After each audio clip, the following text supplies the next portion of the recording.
2026 மலேசியாவுக்கு வருகை புரியும் ஆண்டை TMM 2026 ஒட்டி இங்கிலாந்தில் இருந்து 5 லட்சம் சுற்றுப்பயணிகளை கவர அரசாங்கம் இலக்கு கொண்டுள்ளது.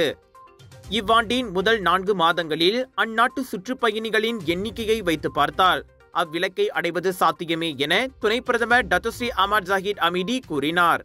வரும் மாதங்களில் அவ்வெண்ணிக்கை மேலும் உயரும் என அவர் நம்பிக்கை தெரிவித்தார். அதற்கு ஏதுவாக 103 புதிய அனைத்துலக வழித்தடங்களுக்கான பயண சேவைகள் தொடங்கப்பட்டுள்ளன. பிரிட்டன் சென்றுள்ள துணை பிரதமர் லண்டனில் TMM 2026 பிரச்சார இயக்கத்தை தொடக்கி வைத்த பிறகு அவ்வாறு கூறினார்.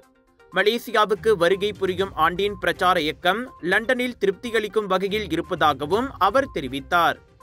கடந்தாண்டு 3,90,35 பிரிட்டன் சுற்றுப்பயணிகள் மலேசியா வந்தனர்.